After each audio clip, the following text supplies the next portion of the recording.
ठंड में सौतेली बहनें। माँ, ये जगह कितनी ज्यादा सुंदर है ना। मैंने तो सोचा था मैं इस बार अपने विंटर वेकेशन में कहीं पर भी नहीं जा पाऊंगी। हाँ बेटा, ये पहाड़ी इलाका मुझे भी बहुत सुंदर लगा। उर्वशी, सौंदर्या, चलो हम लोग वहाँ चलते हैं। वहाँ का व्यू कितना ज्यादा सुंदर है ना।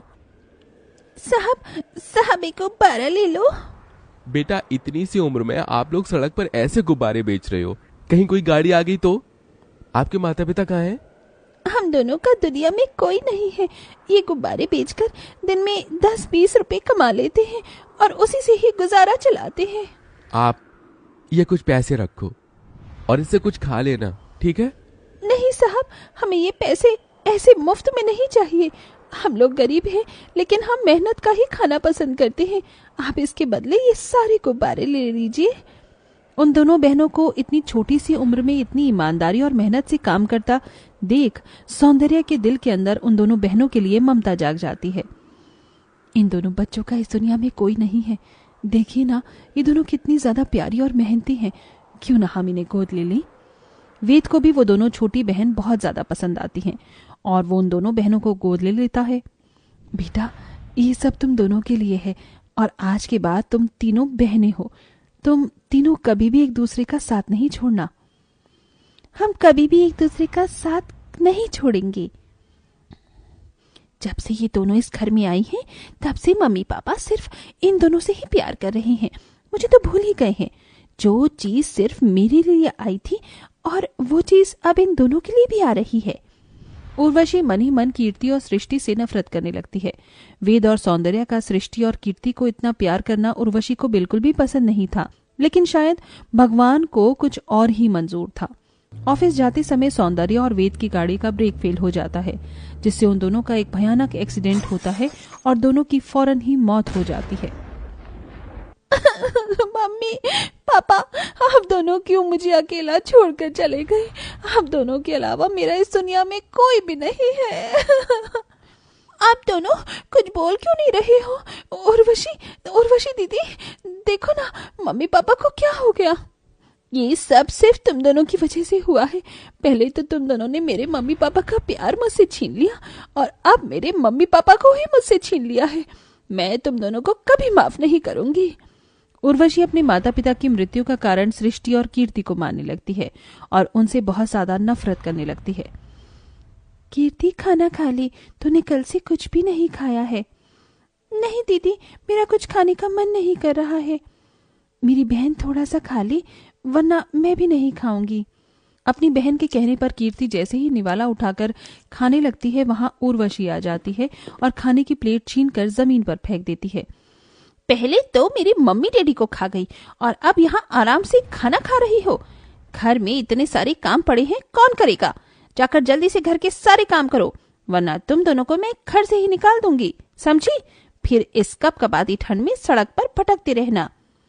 कीर्ति, सृष्टि उर्वशी को अपनी सगी बहन मानते थे, इसलिए वो उसकी सारी बात मानते थे। कीर्ति, सृष्टि ऐसी ठंड के मौसम में भी छोटी सी उम्र में ठंडे पानी में घर के सारे कामकाज करती हैं। ठंडे पानी में काम करने की वजह से उन दोनों के हाथों में छाले पड़ जाते हैं, लेकिन उर्वशी ये सब नजरअंदाज करती है। मैंने इनसे अपना होमवर्क करने को कहा था, लेकिन ये दोनों तो सो रही हैं, वो भी हीटर चलाकर। उर्वशी एक बड़े से बर्तन में ठंडा पानी डालकर उसके अंदर बहुत सारे बर्फ के टुकड़े डाल देती है और उसे लाकर सो रही सृष्टि और कीर्ति के ऊपर डाल देती है। ठंडे पानी की वजह से दोनों बहनें घबराकर और ठंड से कांपती हुई उठती हैं। हो दीदी, आपने इतनी ठंड में हम पर ये बर्फीला पानी क्यों डाल दिया है? मेरा बस चलता तो मैं तुम दोनों पर बिल्कुल खौलता हुआ पानी डालती, लेकिन वो क्या है ना, गर्मी का मौसम नहीं है, ठंड का मौसम है, इसलिए मैंने तुम पर ये ठंडा ठंडा पानी डाला। अब तो तुम दोनों की आंख खुल गई होगी ना, तो चलो जाकर मेरा होमवर्क करो और मेरे लिए गर्मा गर्म कॉफी बना कर लाओ। अच्छा दीदी, मेरी तबीयत खराब है, मैं आपका होमवर्क बाद में कर दूंगी, मुझे थोड़ी देर आराम करने दीजिए।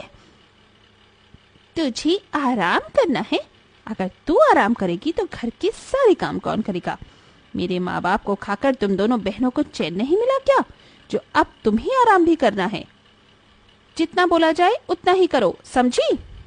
उर्वशी का ऐसा बर्ताव कीर्ति और सृष्टि के पास सहने के अलावा और कोई चारा ही नहीं था। दोनों ही हमेशा अपनी सौतेली बड़ी बहन के सारे अत्याचार सहती और कभी कोई शिकायत नहीं करती। उर्वशी दिन रात उन दोनों से ठंड के मौसम में ठंडे पानी से काम करवाती और कभी उन्हें गर्म चिंटे से जलाती तो कभी कभी उन्हें पहनने के लिए गर्म कपड़े तक नहीं देती। लेकिन दोनों ही सौंदर्य की बातों को याद करते हुए सब कुछ सहती हैं। समय बीतता है और आज ये तीनों बहनें बड़ी हो जाती हैं। कितनी बार कहा है तुमसे कि मेरी परमिशन के बिना तुम लोग गर्म कपड़े नहीं पहनोगी, लेकिन तुम दोनों इतनी मोटी मोटी जैकेट पहनकर आराम कर रही हो। मैंने कहा उतारो ये जैकेट। तुम्हारी वजह से बचपन से लेकर आज तक मैं कैसे अपने माता पिता के प्यार के लिए तड़पी हूँ, उतना ही तुम दोनों भी ठंड में तड़पोगी। दीदी, हमें कितनी बार आपसे कहा है कि हम मम्मी पापा की मौत के जिम्मेदार नहीं हैं। आखिरकार वो हमारे भी तो मम्मी पापा थे ना। नहीं, वो सिर्फ मेरे मम्मी पापा थे। मैं उनकी सगी बेटी हूँ, ना कि तुम। उर्वशी अपनी दोनों सौतेली बहनों पर चिल्ला ही रही होती है कि तभी वहां उर्वशी के मामा मामी ओम प्रकाश और जूही आते हैं। उर्वशी बेटा, कैसी हो तुम? मामा मामी, आप दोनों यहाँ? आप दोनों ने मुझे बताया क्यों नहीं कि आप आ रहे हैं? अगर हम तुम्हें बताती तो हम तुम्हें सरप्राइज कैसे देते? ये तुम दोनों यहाँ खड़ी खड़ी मेरी शक्ल क्या देख रही हो? जाओ मामा मामी के लिए नाश्ता लेकर आओ। उर्वशी बेटा, तूने अभी तक अपनी इन दोनों सौतेली बहनों को अपने साथ रखा हुआ है। मामा मामी, मैं तो कब से इन्हें निकाल देती, लेकिन माँ ने कहा था कि मैं इन दोनों का साथ कभी ना छोड़ूं, इसीलिए मैं इन्हें इस घर में रहने दे रही हूँ। लेकिन मेरे दिल में इन दोनों के लिए सिर्फ नफरत है। आप दोनों यहाँ बैठिए, मैं अभी आती हूँ। उर्वशी के वहां से जाते ही, अच्छा हुआ इसके दिल में अभी तक अपनी इन दोनों सौतेली बहनों के लिए नफरत है। मुझे तो लगा था ये तीनों इतने सालों में मिल न जाए। अब हमें कुछ भी करके उर्वशी से जायदाद के पेपर्स पर साइन करवाना होगा और ये सारी जायदाद को अपने नाम करवाना होगा। ओम प्रकाश और जूही दोनों की नजर उर्वशी की प्रॉपर्टी पर थी। ओम प्रकाश और जूही को बात करते हुए कीर्ति और सृष्टि देख लेते हैं और जाकर ये सारी बात उर्वशी को बता देते हैं।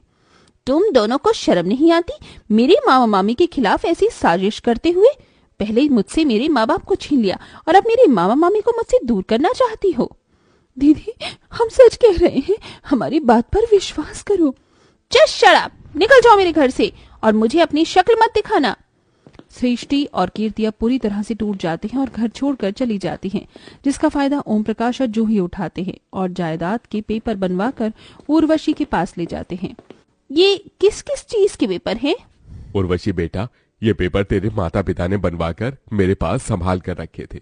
इन पेपर पर साइन करने के बाद तू अपने बिजनेस को पूरी तरीके से टेक ओवर कर सकती है।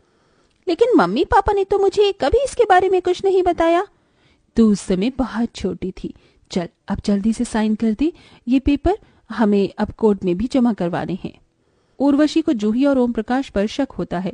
उर्वशी उन पेपर पर साइन करने से पहले उन पेपर को पढ़ लेती है, जिसे पढ़कर वो जान जाती है कि वो पेपर बिजनेस के नहीं बल्कि उसकी प्रॉपर्टी के हैं और उसके मामा मामी उसकी प्रॉपर्टी अपने नाम करवा रहे हैं। सृष्टि कीर्ति बिल्कुल ठीक कह रहे थे। आप दोनों की नजर में मेरी प्रॉपर्टी पर है। काश मैं उनकी बात मान लेती। हाँ बेटा, काश तुम उनकी बात मान लेती। चल अब जल्दी से इन पेपर पर साइन कर दे, वरना ये गन की सारी गोली तेरे भेजे में उतार दूंगा। मैं पेपर्स पर साइन नहीं करूंगी। ये प्रॉपर्टी मेरे मम्मी पापा की है, ना कि तुम्हारी। उर्वशी के साइन न करने पर उसके मामा मामी उसके साथ जबरदस्ती करने लगते हैं कि तभी सृष्टि और कीर्ति वहां पुलिस के साथ अचानक आ जाती हैं। पुलिस ओम प्रकाश और जूही को गिरफ्तार कर लेते हैं। दीदी, आप ठीक तो हो ना? आपको कहीं चोट तो नहीं लगी? कीर्ति, सृष्टि, मैं ठीक हूँ, लेकिन तुम दोनों तो घर छोड़कर चली गई थी ना? हाँ दीदी, लेकिन हम आपको ऐसी हालत में अकेला नहीं छोड़ सकते थे, इसीलिए हम पुलिस के पास गए और हमने उन्हें सब बता दिया और हम लोग सही समय पर यहाँ पुलिस के साथ पहुंच गए। अब आप इस घर में आराम से रह सकती हो। अब हम आपको कभी अपनी शक्ल नहीं दिखाएंगे। सृष्टि, कीर्ति, रुक जाओ। अगर तुम दोनों चली गई तो हमेशा के लिए घर में मैं अकेले रहकर क्या करूंगी? मुझे माफ कर दो। बचपन से लेकर बड़े होने तक तुम दोनों के साथ बहुत बुरा किया है मैंने। मम्मी पापा की आत्मा को ये सब देखकर बहुत दुख हो रहा होगा, लेकिन अब मुझे मेरी गलती का एहसास हो गया है। अपनी इस बड़ी बहन को माफ कर दो। आप हमसे माफी मत मांगी। आपने हमें स्वीकार कर लिया, यही हमारे लिए काफी है। हमें हमारी बड़ी बहन मिल गई और हमें कुछ नहीं चाहिए। उर्वशी अपनी दोनों बहनों को गले से लगा लेती है, जिसके बाद अब तीनों बहनें प्यार मोहब्बत से एक साथ खुशी खुशी रहती हैं।